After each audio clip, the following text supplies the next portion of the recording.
And we're live. Welcome back, everybody, to Behind the ToolBelt, episode 276. I'm your host, Ty Cobb-Backer, and thank you for joining us on this Wednesday edition. Today, we have another special guest. Stay tuned, and we will be back after our short intro from our sponsors.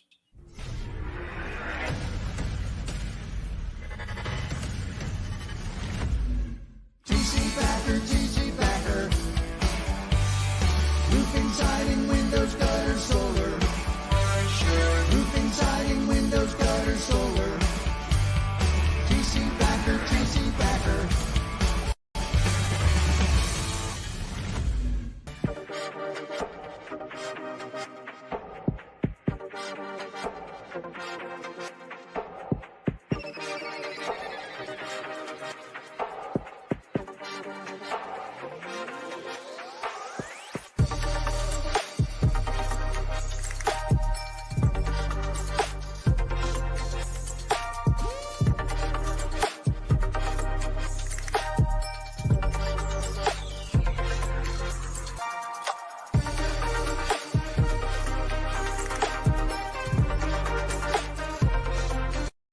Is your lead flow down? Whether you're a company owner, office staff, salesperson, or installer, you're a roofing rock star.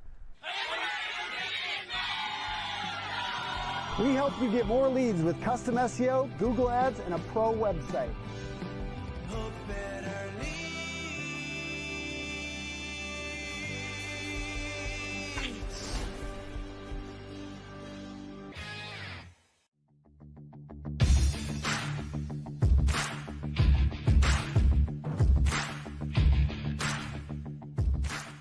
Welcome to Behind the ToolBelt, where the stories are bold, the conversations are real, and the insights come to you live, raw, and uncut.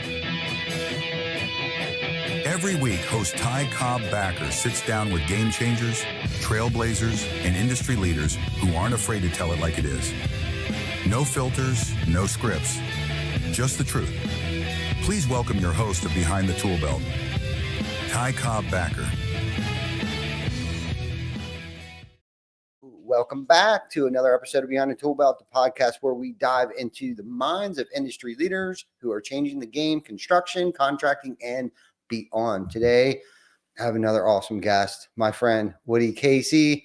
How the hell you doing, buddy? I'm doing good. Thanks for having me. Yeah, thanks for coming all the way up here. So if I didn't mention yet, Woody's in studio live with us today. He flew the whole way up here from Dallas, Texas. And Woody and I have a little bit of a history. I met Woody a couple years ago. Vic and myself and I think Chris Hofstra ran into you at SRC in Denton.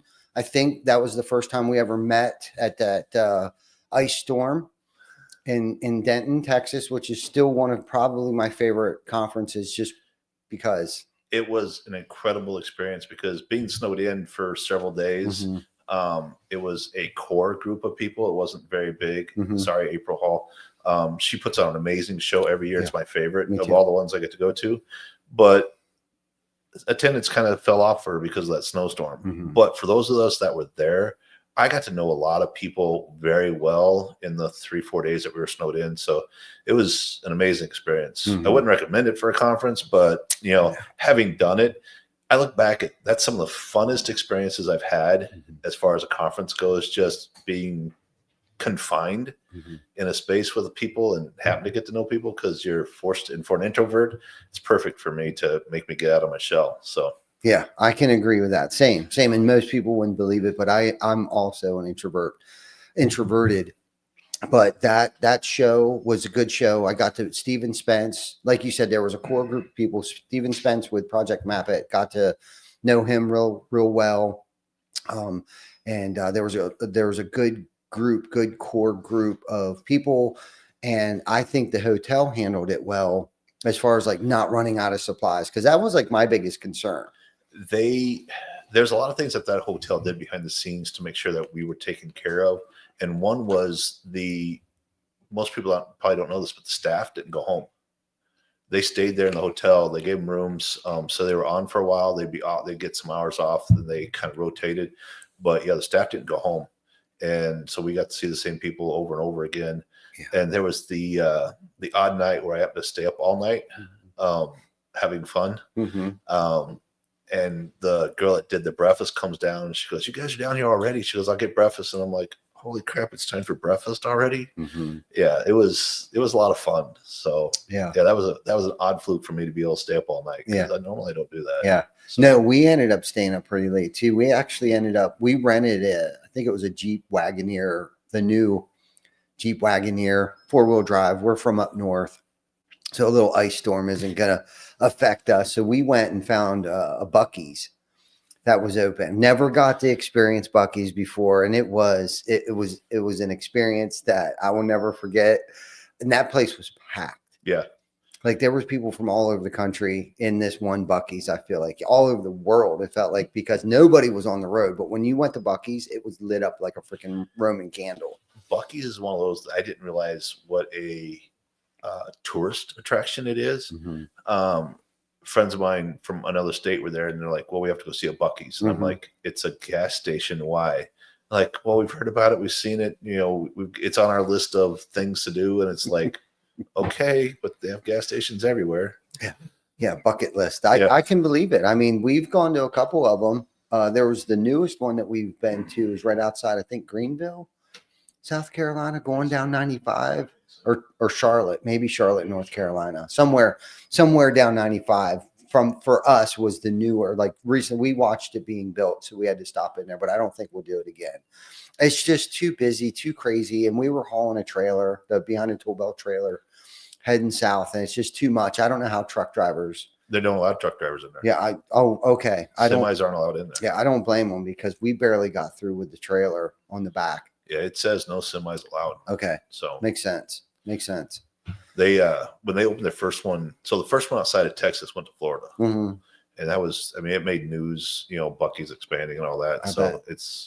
it's good on them. Mm-hmm. They've created a very definable niche, so to speak. Yep. And they've branded some of their own stuff. Yeah. I was on a plane one time. You talk about happenstance kind of meetings. I'm on a plane one time with the guy that supplies the soda. Little small town guy that just happened to start supplying sodas to Buc-ee's, and Mm-hmm. then his company has expanded because of how big Buc-ee's has gotten.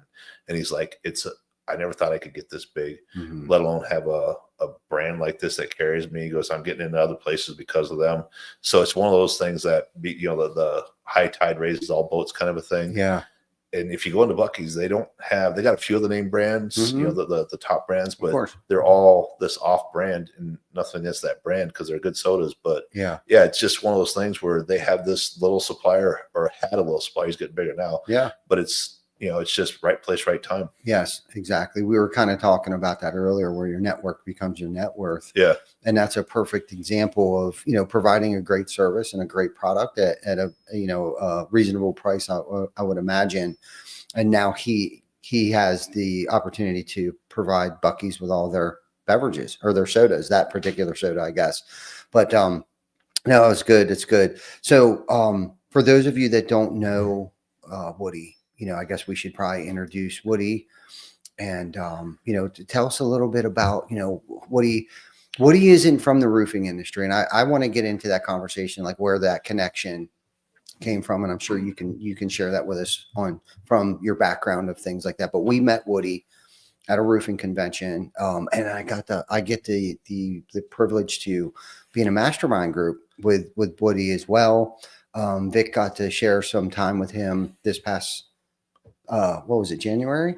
This past January, I think we all went to Cayman, and Woody has been a huge influence on me, especially when it comes to stepping outside my comfort zone.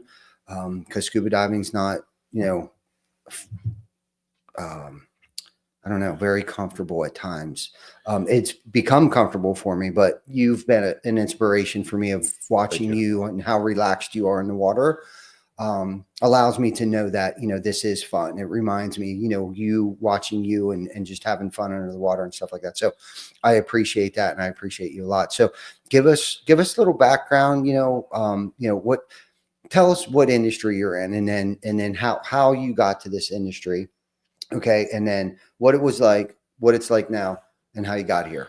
So what you're saying and what I'm hearing is you want me to talk for 3 hours nonstop. You put it into at least 30 minutes. Yeah. My name is Woody Casey. I'm the owner of AJ's Dent. We are a paintless dent repair company. We fix hail damage on cars, minor dents, door dings, that kind of stuff without having to paint the car. I got in the industry in 95. Kind of a fluke. I was working in Omaha, Nebraska. Shout out to Eric. I was working at a place called Q's Automotive.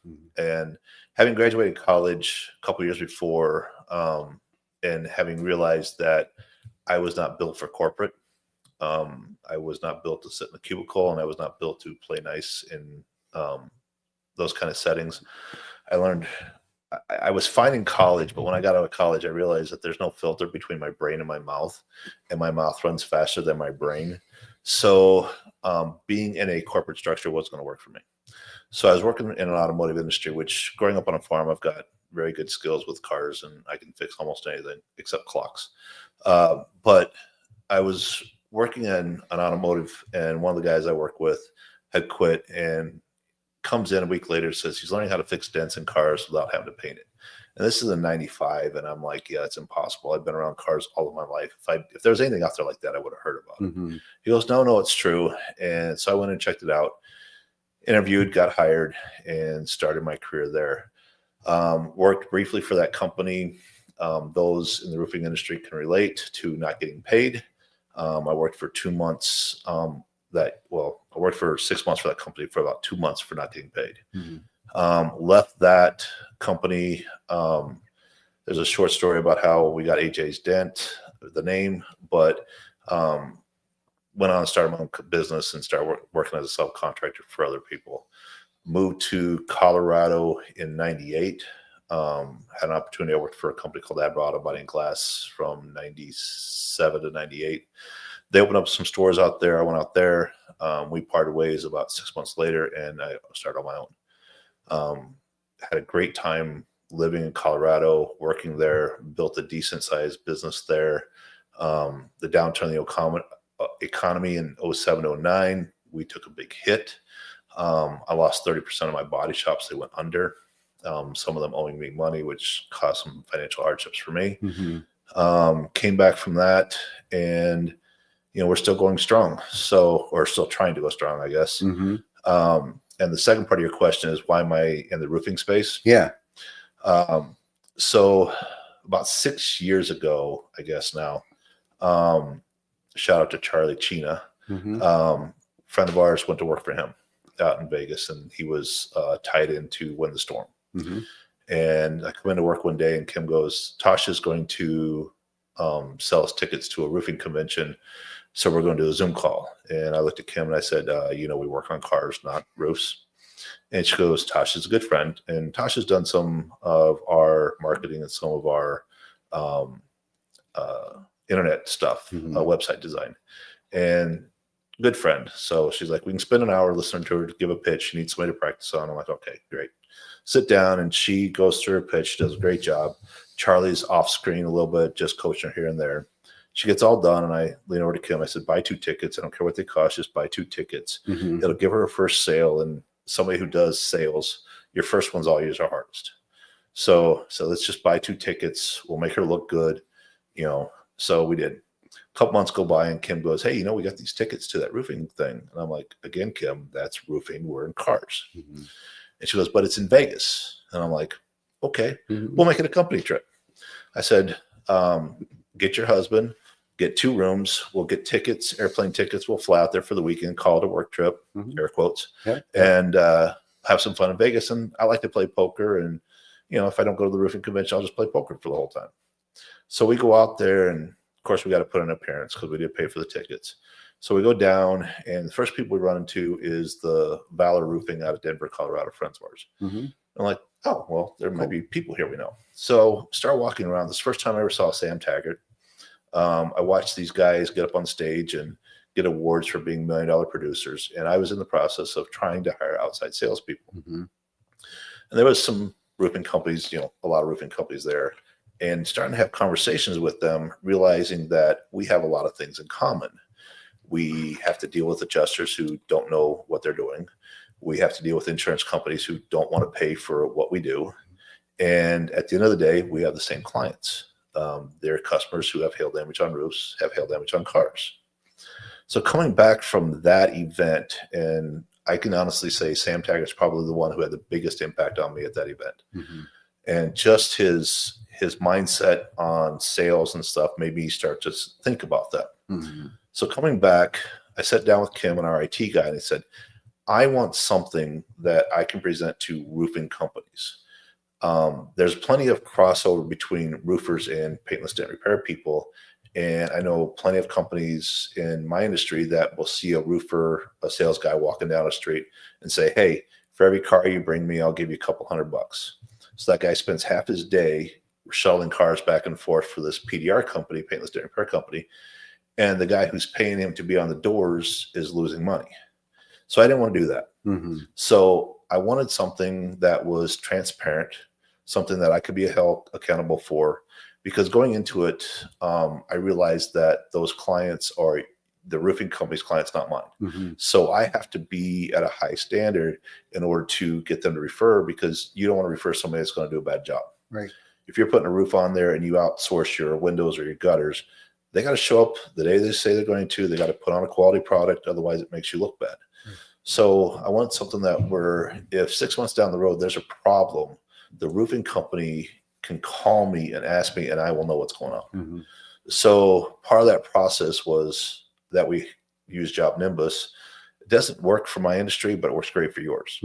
So we started using that as our CRM so that we could track every interaction with every customer. So you can call us 6 months from now and ask us what happened.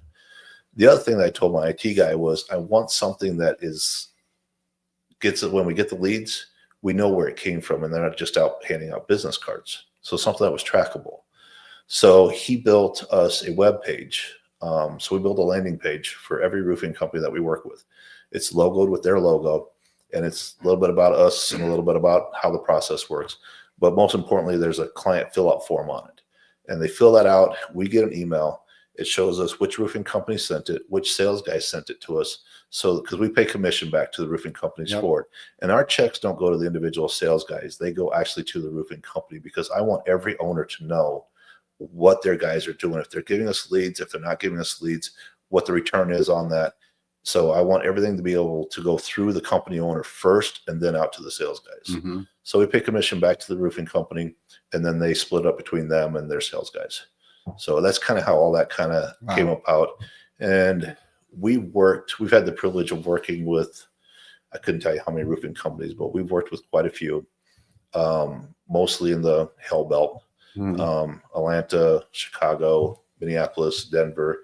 Our brick and mortars are Denver for 20 years, Dallas, Fort Worth area for 8, and Minneapolis for 3. Wow. That, for someone like me, that makes complete sense. You know what I mean? But and that's why I wanted you to explain it to our viewers here, because once they found out that you own a dent and repair company for vehicles, they're probably like, why? What's the connection? You know what I mean? And I'm asking that question because I asked myself that question when I saw you in Denton. So that's why I wanted to explain to you. But that makes so much sense. And it's a funny story too about Wind the Storm. It's funny how Wind the Storm has had such an impact on our industry, whether people want to admit that or not. Jana and I's first roofing conference 10 plus years ago was Wind the Storm. And I was so excited, to go because, conferences, there wasn't many back then.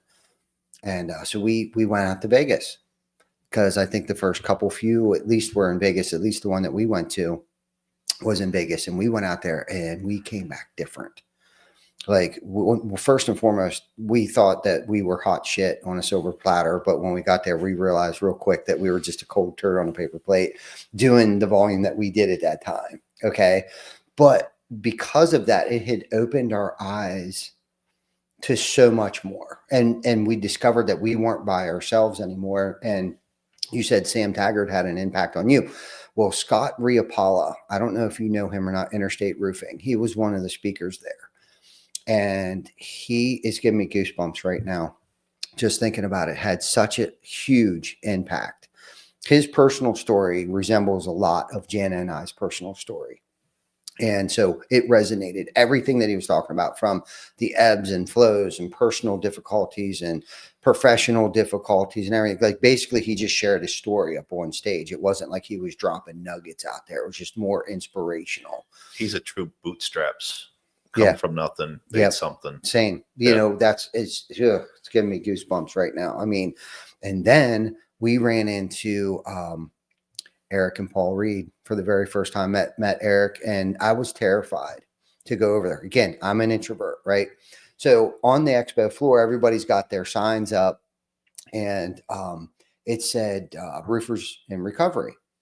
So that could mean one of two things. That could be, you know, recovery. There's a lot of insurance adjusters and claims, and just it's an insurance, storm restoration, recovery, you know, conference that we're at. But we were kind of like, what is that? So Jana, being the little social butterfly that she is, she walks over to their booth, and basically their booth is like 3 couches and a coffee table with just some dudes sitting around cutting it up. And Jana was like, "Hey, what is this about?" And of course, we learned what it was.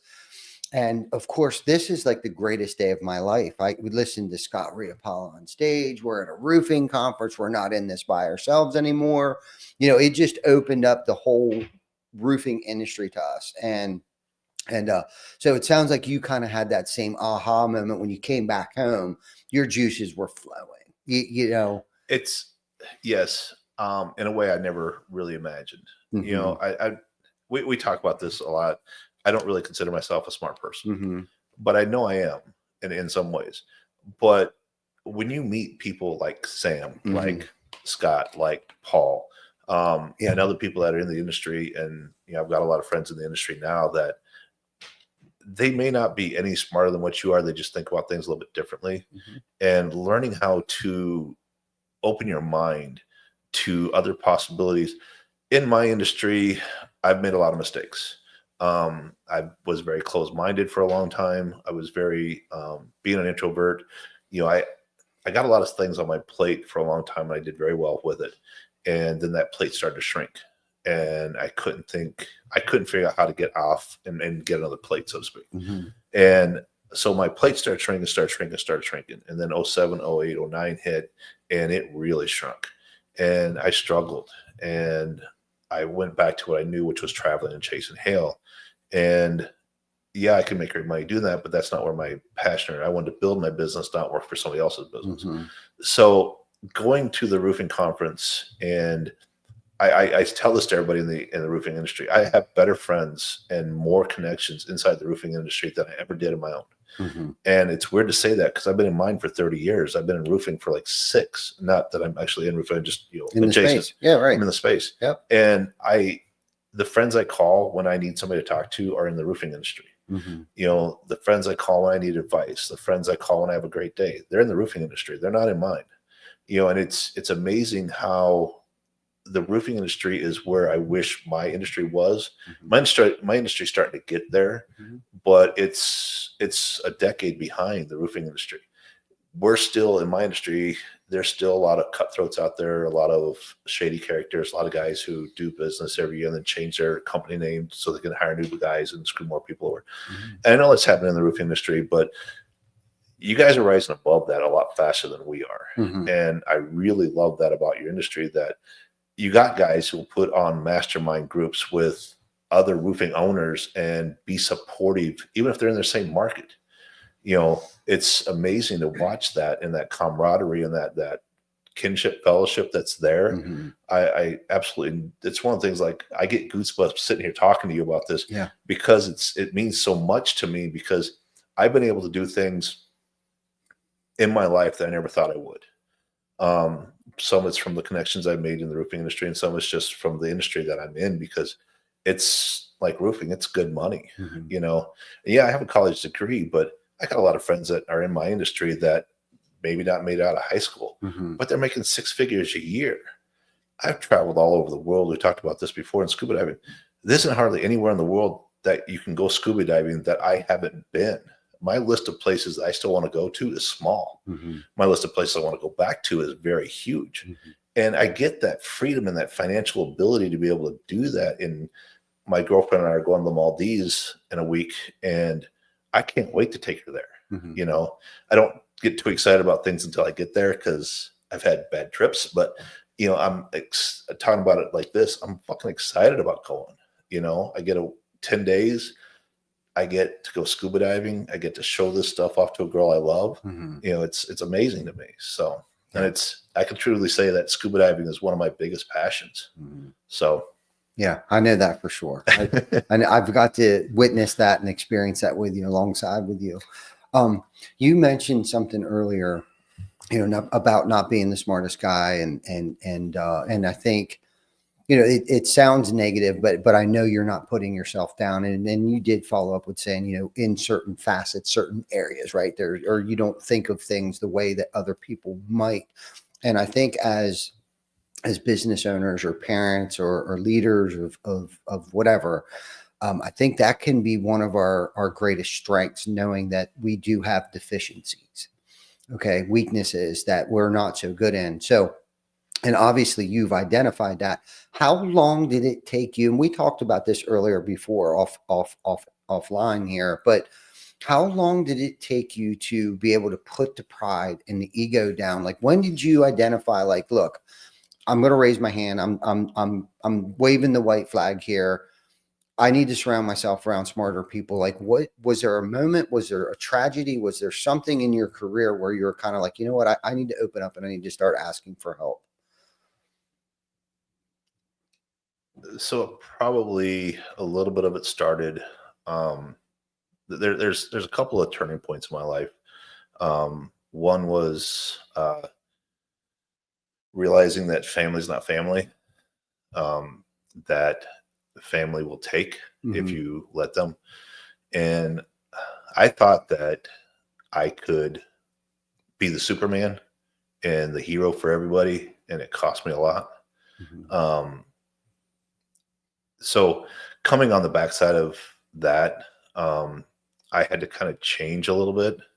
But when I say I had to change, it probably took me 3 or 4 years. In our mastermind group, Eric's talking about trust. And for me, it's trust. Mhm. I got to the point where I didn't trust anybody.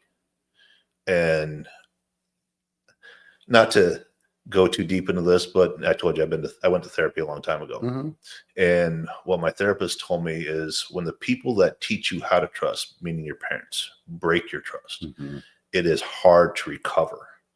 And Mhm. so there's a point in my life, and I can't pinpoint it specifically, but it's probably 8, 9 years ago, where I kind of just threw my hands up and said, okay, God, if this is what this is the way you're going to treat me, I'm just going to just open up and let everything happen that can possibly happen to me. Mhm. I'm tired of being closed off. I'm tired of living a negative life, so to speak. And I just said, you know what? I'm going to start trusting people until they prove I can't. And then I'm a pessimist. I tell people I'm a pessimist with an optimistic hope. Mhm. And it's funny, and people are like, well, why are you a pessimist? Well, if you believe the worst, the only true things that surprise you is things that are better. So if you go through life as a pessimist, your emotions that come to you are happiness and joy because things are better than you expected them to be. Whereas if you're an optimist and things happen, then you're the opposite of that. You're sad because bad things happen. Mhm. So if you expect the bad things and you plan for them, then everything that happens to you is easy. Mhm. You know, one of my favorite shows is Navy SEALs, and the only easy day was yesterday. Mhm. So if you kind of look at life as, you wake up, you know it's going to be a battle, but you're prepared and you're going to get through it. And then tonight when you go to bed, you can reflect on it and see how well you did. So back to that trust thing. So I started opening up. Um, I have a Kim that works for me. She's my operations manager. She has stuck with me through thick and thin. She's been with me now, I think 14 years, 15 years, something like that. She's seen the good in me. She's seen the bad in me, and she's still there. Mhm. Her family's my family. So Kim has probably shouldn't say this on the air. Kim has access to everything I own. Mm-hmm. If she really wanted to screw me over, she could. She's probably the one person in my life that has, she has my personal bank accounts. She has all my information. She has every password I have, because she's the person who runs most of my business life and my finances. I have to trust her to do that. Mm-hmm. And I do. She's been a wonderful person in my life. She's happily married, so not to me. Yeah, right. But yeah, it's trusting her was probably one of the ways that got me to start trusting others. And I look at people who are surrounded by a lot of great friends, and I tell people I don't have a lot of great friends. I have a few friends that I greatly admire and appreciate. But over the last 6-8 years, my friendship circle has grown immensely to, I couldn't even tell you how many friends I have now. It's been a complete changing. But back to your original question was, I don't know when that really took hold in my life. Yeah. It's been a very gradual climb for me. Mm-hmm. It's something I struggle with. Yeah. We talked about judging people based on appearances earlier. I still fall guilty of that. And I'm pleasantly surprised a lot when people aren't what they thought they were in a negative way. So yeah, no, great response. I like, it was a great answer. Like, very rambling. Not knowing when that exactly took place in its progress, right? It takes time, I think, because I was just sitting here thinking back to, like, that I'm still not perfect at, I still want to know all the answers. I still want to be Superman. I still want to get in there and help people. But I think there was a tragedy in my life where it began, I think. And it may have started even before then, but, and I talk about this a lot, it was the passing of my mom. And before she passed away, I had the privilege to have her move in with us for a couple of years up until she literally passed away in our home. And we were out one night and everything came through my cell phone. Everything came through. I mean, all of it, sales calls, repairs, service, everything, leads. It was the company phone. And I always answered it, but I was really burning both candles at the end here. I was, not that I was taking care of my mom. My significant other, Jana, has, God bless her too, took care of my mom full time, basically. And at that point in time, she had worked at TC Backer Construction. My son busted out 2 kids back to back. We got 2 beautiful grandchildren. So at that time, it was kind of like a decision we had to make. Jana, who I had lost, who was my ride or die co-pilot and drove me, because I had lost my license for a long time. I think almost 15 years total. And so Jana drove me to the appointments, sales calls, I mean, all of it, measurements, meetings, all kinds of stuff. But anyhow, we decided for her to be a stay-at-home grandmom and take care of my mom at the same time, which was beautiful for both my mom, her, and the grandchildren, Joel and Quinn. And so I had lost, my voice of reasoning. Not that I couldn't talk to Jana, but she wasn't with me every day. But anyhow, we went out to dinner one night, and my mom said 2 things to me that were very profound. And we've heard these a lot, but I heard it. First thing she said to me is that life is too short. No shit. Right. Looking at a woman who's battling her second bout with cancer. And she said, you need help, was the second thing she said to me. And boy, she had no idea how true that was, psychologically, physically, mentally, emotionally, at that point in time, because the phone rang. The phone rang, and I actually red buttoned it for the first time, because that's how I fed my family. That's how I was able to have my mom move in with us and take care of her. And not that my mom, they own a bar and a restaurant. My dad's still with us, thank goodness. And, so they own a bar and a restaurant. And I grew up in the hospitality industry. And, but I heard what she said. And I think that's when, for me, my guard, I have trust issues. I always will. I work on it on a day-to-day basis. And I really feel like a lot of it comes from not just pride, and ego, but it's fear of trusting people and I think a lot of it had to do with my old misbehaviors. Do you know what I mean? It's almost like if your significant other is accusing you of, cheating on them all the time, chances are they're probably cheating on you because they have a guilty conscience. And I think for me, growing up in my profession here, because I've literally used to be the youngest, but now I'm one of the oldest people here at TC Backer today, the top 5, I would say, of the old heads. I'm an old head today, right? I guess if 50-ish is considered an old head, but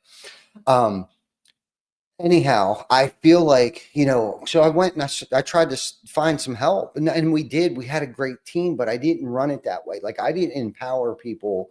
Like, they kind of waited outside my door and waited for me to give them direction, opposed to empowering them to make decisions on their own, kind of thing. And the culture was good. It's a good way to run things if you want to stay relatively small. But I knew that there was so much more, and I felt like I had a lot of time to make up because I had pissed away most of my childhood and my teens and early 20s and just pissed away, and just felt like, finally I got my shit together and I got to make up for lost time. So like, I'm running, put my head down, running. And then when she passed, like, how I grieved with it is I went to work and I worked hard, and I still really haven't even looked up the enjoy it yet, I think. But anyhow, I knew that I wasn't the smartest. Okay. I knew I wasn't the smartest person in the room, and I heard it, I read it, I'd listened to it someplace where it's like, I needed to surround myself around smarter people than me in certain aspects of my professional life. And so I had to find these people that I trusted, maybe not with my personal bank account and things like that kind of trust. But I understand having a Kim, and you've spoke very highly. So if Kim, if you're watching this, Woody has never had an ill thing. He always says very positive things about. So whoever this Kim chick is, man, she must be a rock star. But I too have a Kim here that has been with us for 11 years now. I've had Perry, who's been with us damn near 17 years now. And these people who are smarter than me. If it wasn't for Perry, we had a decision to make back in the day. Do we go with Peachtree Accounting or do we go with QuickBooks? And back then, I don't even know if Peachtree is still around.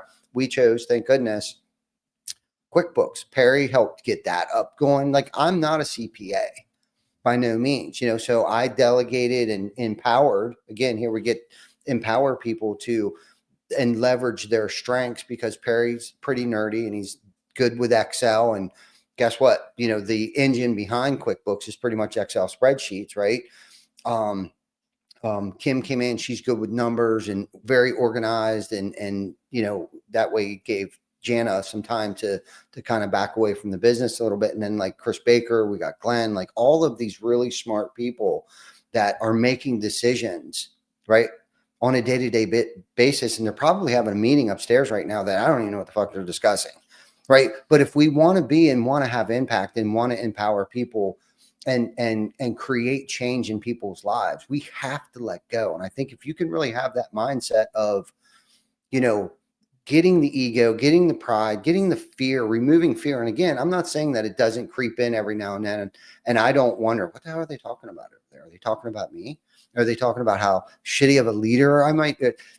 And that's crazy talk. Do you know what I mean? But I do feed myself shit sometimes, and I know that I'm the only one that can really blow this thing up, meaning in a bad way. If I stormed out, if I'm having a bad day and I take it out on them, or and rip away that responsibility that I gave them. And I think by me removing that, nobody can do it as quick and as fast and as hard and as long as I can, because I thought that I held on to everything for so long, too long, and thought nobody could do it any better. This is what's crazy is I think everybody in this building has done everything that I've ever done way better than I could do it then, and definitely now.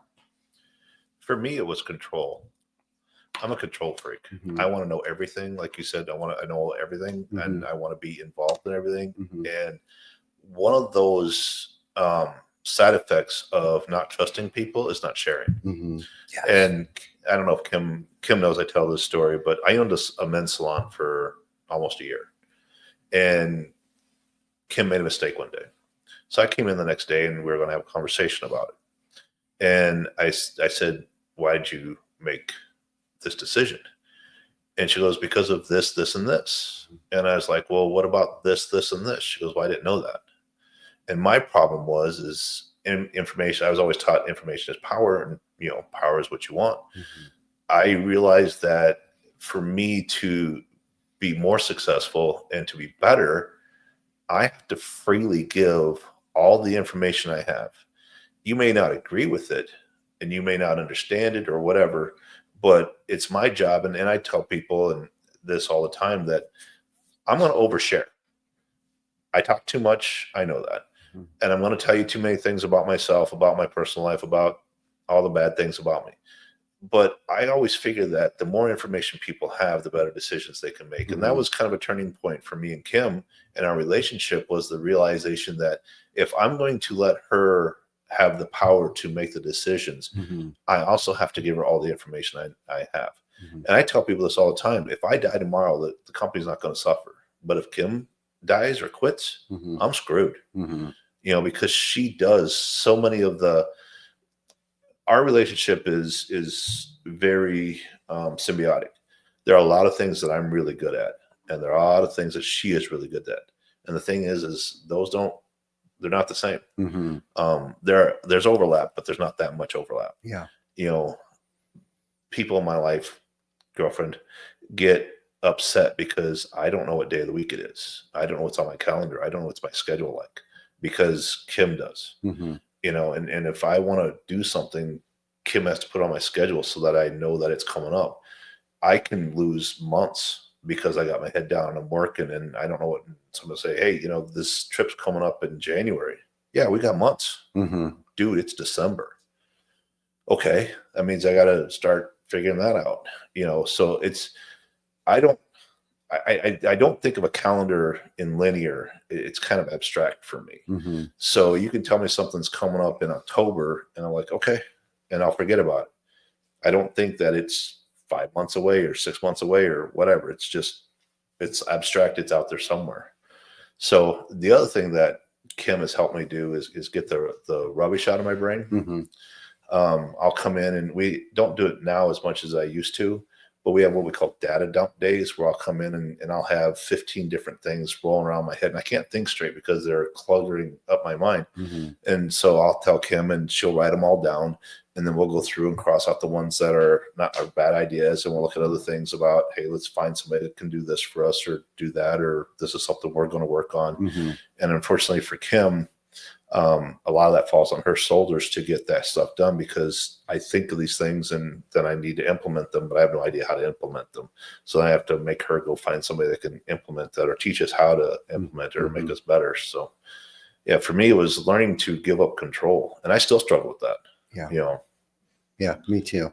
Me too. And I think transparency, you touched on transparency there. It's like the more information that we divulge, the better off we are, because the more that we hold on to and the less that they know, they can't perform at the level that we're expecting them to perform at unless mistakes are made. Right.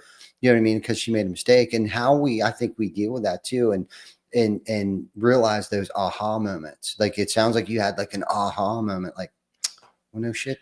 I tell everybody that story about Kim, and I know Kim takes it good naturedly, like she should, but for me, that's so key for a lot of us, that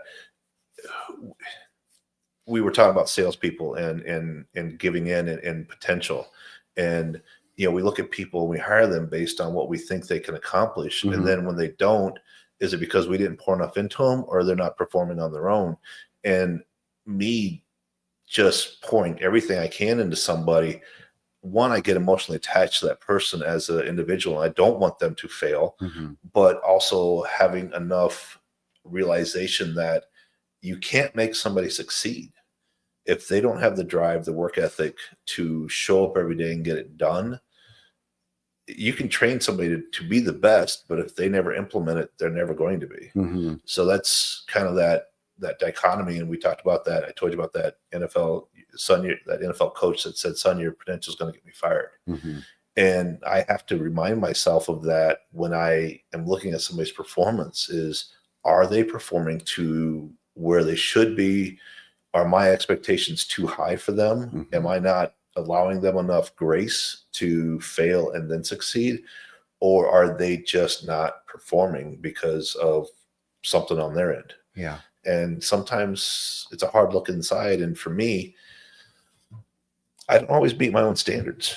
In our mastermind group, I talk about sales, that's where I struggle, and that's what I'm trying to hire and get done.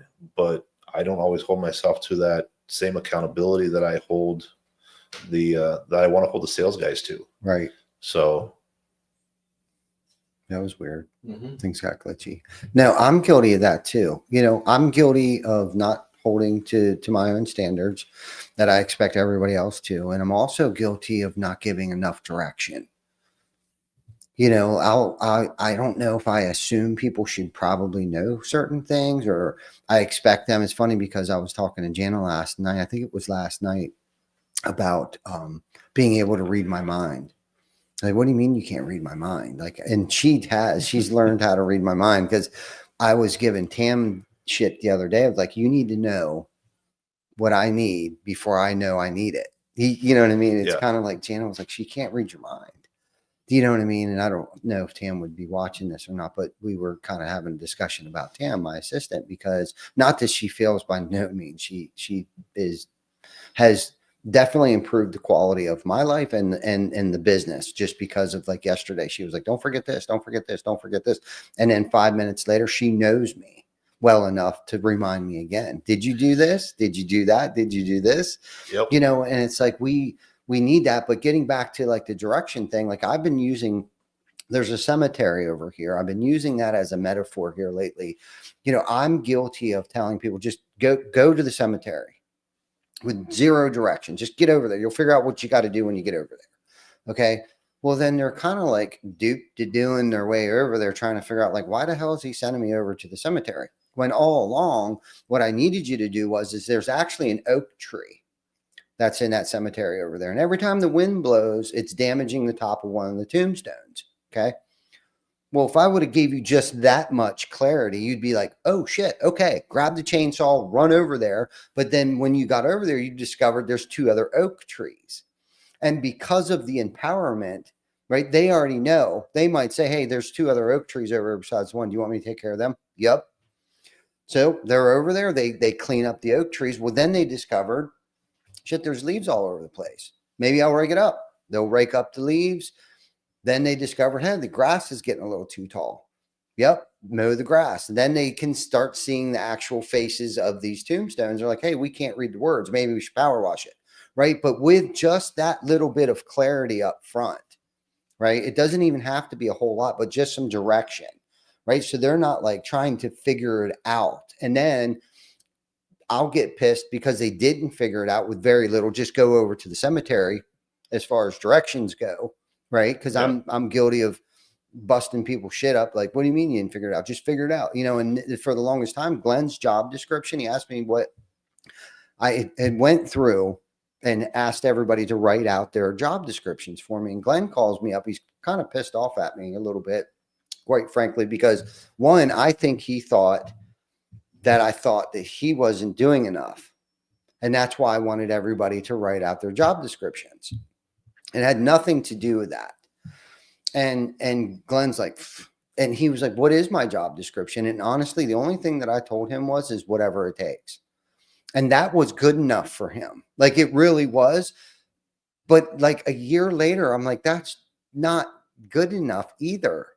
Like, I really literally have to. So here, most recently, I'm writing clarity notes to everybody from Ty, clarity notes from Ty. And I've done 4 so far. I've reviewed 3 of them with 3 of our teammates. And after the conversations, because we're implementing some new things and some changes are coming and stuff like that. And it pertains to people's jobs and their descriptions changing a little bit. So, and I've discovered, and I've known this a long time about myself, because I'm a visionary like you. I'm not the integrator. Like, I don't know how to do this shit, but we're going to do it. Right. I'll have these great, grandiose freaking ideas. I don't know how to F we're going to do it, but guess what? We're going to find someone, or you're going to figure it out how to do this. And I know that about myself. So anyhow, giving more direction and being more clear, I think, is something I've recently have really trying to hone in that skill, because fortunately it is a skill and it's something that I can work on and I can get better at. And that's only because if I'm not clear on the vision, how am I supposed to expect our teammates to be clear on what they're supposed to be doing every day and the importance of what it is that they're doing and how it affects everything else? Clarity is, you spark something in me just with that. I'm trying to hire salespeople, Mm-hmm. and I just think salespeople are salespeople, Mm-hmm. because that's, not being in the sales side of things. Right. To me, it's like, go out and sell. Mm-hmm. Like, how? You're a sales guy, you should know how. So having that clarity is something that is definitely something I need to work on. And when you talk about job description, Kim and I have a running joke that her job description is written in pencil, Mm-hmm. because it's subject to change at any That's right. moment. So you can erase it. Yep. And change it whenever I need it to be. Your job is whatever I tell you your job is. Yeah. Right. Yeah. No, and basically that's what I was telling Glenn, like whatever it takes. But that was enough motivation for him to be like, okay, whatever it takes. We talked about that a little bit earlier. One of the best pieces of advice I ever got from somebody was, not being the smartest person in the room and hiring the smartest person in the room. Mm-hmm. And we talked about A and B students work for C students.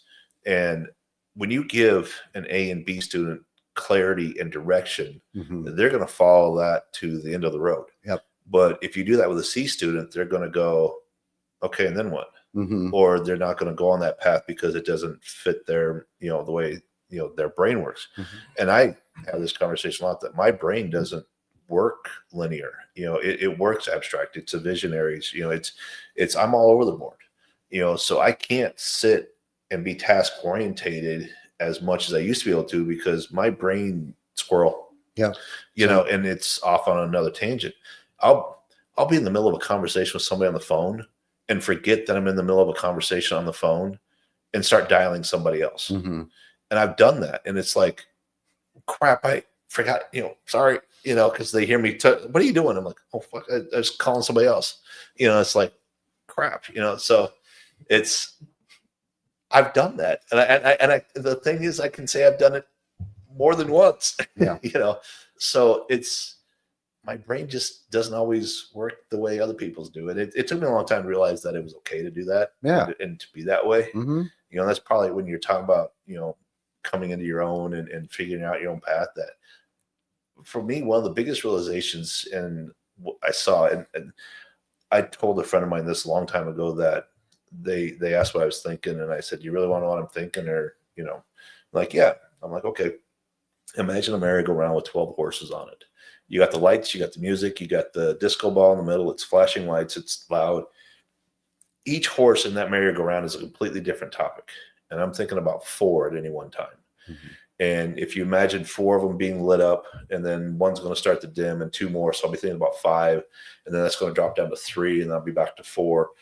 My brain just scatters out like that. And somebody will have a problem, something in the business or something, and I won't have the answer right away. And I will kind of ignore it. And all of a sudden in the back of my brain comes this flashing beacon of, oh, here's how it's solved. Mm-hmm. Here's how you fix it. Here's your operation. Here's the plan, the procedure, whatever. And it just shows up in my brain. But if I sit there and concentrate on it and try and fix it, I can't get the answer. But if I let the back of my brain just have at it, it's amazing. It'll come to me either late at night or first thing in the morning. And all of a sudden, like, oh yeah, that's how we do it. So yeah. No, I'm a lot of the same. It's funny you were talking about trying to call somebody else while you're already on the phone with somebody else. Yesterday, I caught myself. I called somebody and put my phone down and jumped on my laptop. Literally forgot that I called somebody and I could hear them. And I was like, oh shit. They're like, Ty, because I didn't have it on speakerphone. Yeah. So I'm guilty of similar things to myself, because my brain, it moves 100 miles an hour. And for me, I call it my twilight. Some of my best solutions or ideas come to me right before, I don't know if I'm waking up, but I'm still asleep. Okay. And I'll have these like aha moments of like, this is exactly what we need to do to fix this. Or some of I think my best ideas come to me in that twilight, like when I stop thinking and stop being so fixated on a solution for something, because that's not conducive to me. Is like, I'm trying to force a fix. You know what I mean? It's like, but if I can just walk away from it, for a little bit, that usually always the idea of what we need to do, or the direction or the vision that we need to go in, that's when it comes to me. Now, I am also good at, like, this morning, Baker came to me and he was like, hey, there's something that transpired overnight. I need your guidance on. I was like, oh, okay, cool. And it was just kind of like, bam, bam, bam. Okay, cool. Yep. Nope. We'll just do this, because of the experience that I do have, and the empowerment that I've given him. I was kind of actually glad he came to me looking for advice, because I had, experience in that similar situation that he's dealing with, or dealt with, this morning. But big, grandiose, things, because like I was telling you earlier, this winter has been rough for us up here, this past winter, and things were slow, which slow means cash flow slows down. I'm already thinking of next winter. Most people just show up to work every day. They don't even think about, maybe they're thinking about Friday and payday, on Monday, and that's not a bad thing either. But I'm already thinking, what can we do? What can I control? I can't control the weather. I can't do it. So one of the plans that I've come up with, obviously we're kind of it pulling things back, things like, I had a Verizon cell phone. Okay. We use AT&T. I had owned a landscaping business for about 5 years, acquired one. And this past winter, we decided that all of our contracts ended. We had a 3-year contract with a local county, and everything just kind of it was just that it worked out good. I saw a window. I jumped out of it. I was like, look, we're off the hook. We're done. Nothing was wrong. It was profitable. It did good. But I knew how busy this roofing season was going to be with some new larger accounts that we landed, more sales reps, because we also do a lot of new construction and different avenues, insurance, new construction, retail. We're kind of have our irons in a couple different fires, because I've learned going through 7, 8, 9, and 10 that you can't keep your eggs all in one industry or form of roofing that we do. Shit, I kind of lost my train of thought here. Where the hell was I going with that, Woody? Help me out here. Don't ask me. Okay. Squirrel. I just had a squirrel moment. But shit, I totally forgot where the hell I was going with that. And that's one of the I do that too. Yeah. You go down a tangent and forget what your point was. Yeah, I totally forget what the hell my point was on that. You have no idea? Okay. What's thought process and getting somewhere? Yeah. Oh, so I'm thinking of next year. Things were pulling. Yeah. Oh, so the Verizon. So it was $150 a month. That's $1,800 a year. Do you know what I mean? So it's like, it's given me time to kind of go back through and dissect things, because there's no sense in spending $1,800 a year on a Verizon bill that Horizon no longer exists, and everybody knows it was TC Backer anyhow. So if there is something that they want to call us for, they'll just call the number here, because we rebranded everything. It was red, black, and white. It looked, if you out of your profile, you would have thought it was a TC Backer truck and not a Horizon truck, because we complemented both facets, and we still do some landscaping, but not at the commercial scale that we were doing. We had a bunch of commercial accounts and stuff like that. But so we kind of just dissolved that, brought the manpower, brought the vehicles, brought the resources over. So there's been changes coming, because I'm already thinking about next year. Like, we're not going to do snow plowing next year. It just turned into an overtime freaking fuckery free for all of overtime that people, not that they didn't deserve it, but it's overhead that we don't need to absorb next winter if there is another long winter. Right, between equipment breaking down, the financial burden that creates, and then the trucks down, and we're not getting out to these parking lots fast. It's just this whole thing. It was like, you know what? We don't need any of that stress. So through why this was happening to me, right? Because I wanted to look at it like, why is this happening for us right now? It had me dive back into what we can do to improve things next winter, and that's being the visionary. Right. I might not be able to do all of these things right myself, but because of the team that we've created here, it's kind of like, all right, we need to make sure we cut back on overtime next winter. We need to dissolve Horizon. We need to get rid of the Verizon bill, along with all kinds of other things. Could I sit around and make all these phone calls all day long and delete this and subtract that? And yeah, of course, but because I've learned to trust my team, I guess circling back to the whole trust thing, I don't think this is where I was going with this, but at least we're not just oddly staring at each other right now without saying anything. But to circle back on our conversation of empowering other people and trusting other people, thank goodness I've been able to trust people enough to handle things that need to be done within the business, even when my back is turned. And it goes back to surrounding yourself with people. My favorite thing is just surrounding yourself with smarter people. Mm-hmm. And part of that, and to go back to a little bit what we said at the beginning was, being the dumbest guy in the room. I don't say that from a self-deprecating or self-grandiosing kind of a thing. Mm-hmm. To truly learn to be humble around people, and we talked about this a little bit earlier, Mm-hmm. About being in a room full of people you respect and being vulnerable inside that room. To me, it's created avenues and it's created friendships I never thought I could have. Because I don't come in there with my chest out and a big head on my shoulders. Trust me, I've got an ego. Mm-hmm. I've got pride, and I still have that. And you asked that earlier. When could I set the pride aside? 20 minutes ago. Mm-hmm. Mm-hmm. Or 20 minutes from now. I'm very prideful. You look at where I came from and the amount of traveling I've done and the things I've got to do all over the world and see.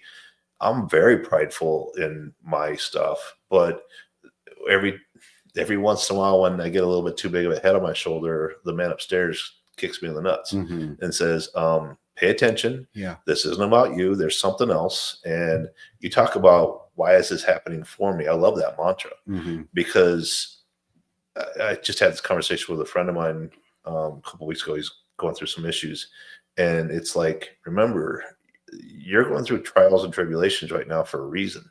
It's either prepare you for something that's coming, which is probably the truth, but you don't know what's coming up. And it could be a couple of years ago, a friend of mine's, her dad died, and they were very, very close, and she was upset. And we were having a conversation about it.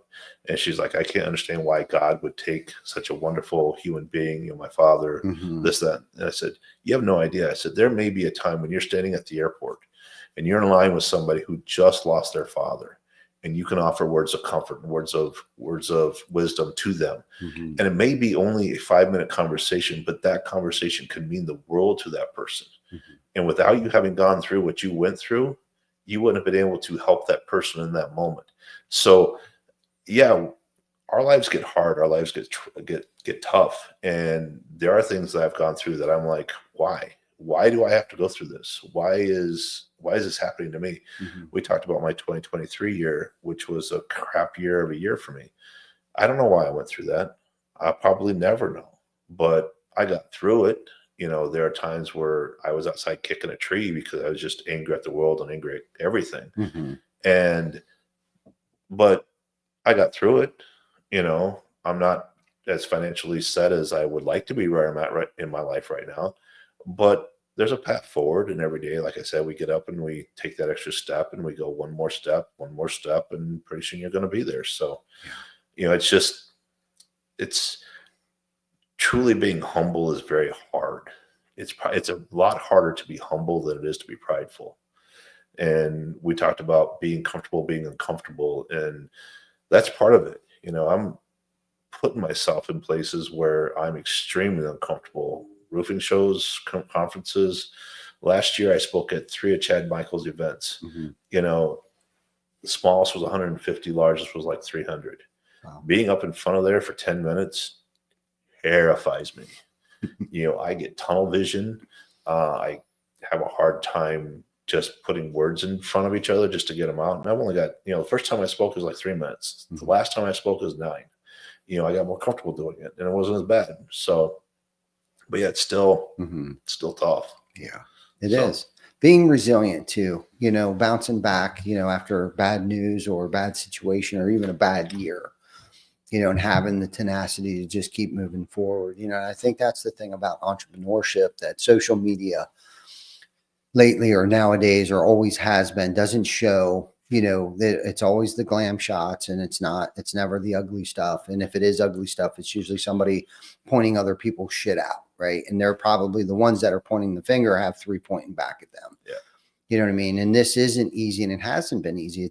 We've been doing this for 17 years now, and it's not been easy. There's always, a correction year here and there thrown in the mix, or just an off year. And it always looks pretty on the outside, but it isn't. It can quite frankly get pretty ugly at times.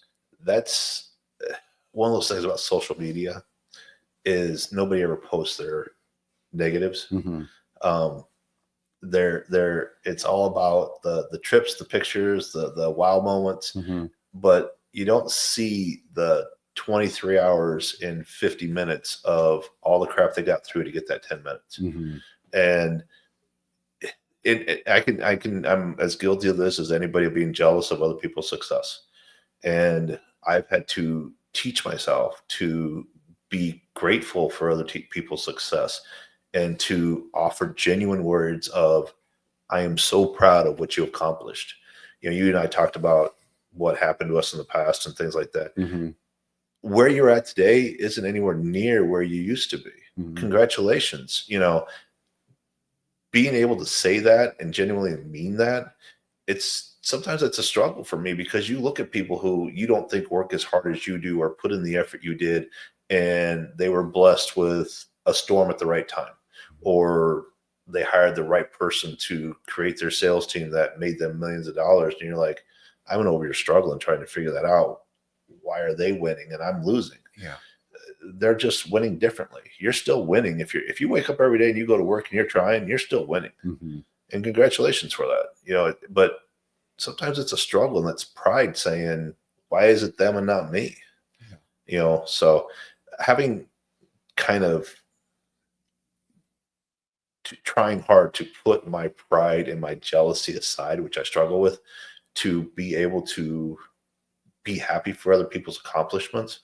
To me, that's one of the biggest things that probably turned the corner in my life, was that attitude of gratitude, that you learn that, dude, just because somebody else is successful doesn't mean you can't be. Yeah. It's not like there's limited amount of success out there, and everybody's success is different.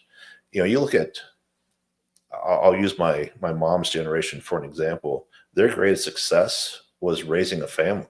Mm-hmm. They didn't care about jobs outside of the home for the most part. But nowadays, that level, they don't look on them the same way. But you raise kids and put them out in the world and they're doing fine and successful, Mm-hmm. that's success. Yeah. That's just a different level of success. You can see guys who have all the money in the world and a crappy home life. Mm-hmm. Their kids are worthless, and they may be successful in business, but they're not successful at home. So success is relative to how you define it. So yeah, however you want to grade that. Now, it's funny you brought that up, because yesterday I felt like I had a pretty successful day, and it wasn't financially, it wasn't, monetarily, it wasn't even professionally. I felt like, Jana had to go to the doctors and get some medical procedures done. And I was grateful that I was able to leave work and go and be there for that, and take her and bring her home. And then later that day, my son called me, twisted his ankle, and he called me. Right. I picked him up. I was available. Right. And we were sitting in urgent care last night for a couple hours. And, I wasn't like, gosh, dang kids, I got better things to do. My mindset was, man, how grateful am I? I would rather not be anywhere else but right here with him right now. And I felt like that, to me, in that moment, because I don't always have those moments, that attitude of gratitude of how successful that to me, I had a successful day. I was there for my family all day doing dad shit. You know what I mean? Yeah. And how grateful I was to be able to do it. I was also at work. I was in and out doing, I didn't let anything over here fall to the wayside or anything like that. But that's not what I meant by the successful part of it. The successful part of it is that I was there for the household. You know what I mean? Because Jana's usually the one holding the fort down. You know what I mean? She works her ass off now more than she probably did when she worked here at TC Backer every single day, taking care of all of us knuckleheads on a day to day. And it wasn't even like, it's my turn. You know what I mean? To babysit, I don't babysit my children. I'm a fucking father today. You know what I mean? And do dad shit. And that's how really, I look at work as success too, but not as important as I used to. Like my priorities are a little bit different today. And I think that just is maturing as an adult today a little bit, and not letting my ego and selfishness get in the way of like, man, I should be at work right now and making money. And it's not, you can have all the money in the world and still be miserable as hell. And I've been there. I've done that. And you know what? It comes and goes and ebbs and flows, man. And it's like I had to seek out happiness in other realms outside of money. When Junior, my son, was little, I did pretty well. Not great by anybody's standards, but I did well. And I didn't make six figures in a year. My average years were 40 to 60, but I was a stay-at-home dad. Well, not stay-at-home, but I worked. But when you talk about success at that time in my life, my success was my son always made it to practice because I took him. I never missed a game. From the time he started soccer up until high school, I went to every practice, every game. I think in all those years, I think I can count on one hand the number of practices I missed because I was out of town. But to me, that's my greatest achievement, was being able to do that for him. And for me, I mean, now that he's on his own and 32, and yes, I am that much older. But that's one of those things I think about, are those days of watching him practice and watching him play and just being on the sidelines, just enjoying the fact that I got to do that. I'll take that to my grave. So no doubt, man. No doubt. Well, we've been on here for an hour and 12 minutes, and it's getting to be close to 1:30 here, Woody. And I know you got to take off soon, but I do.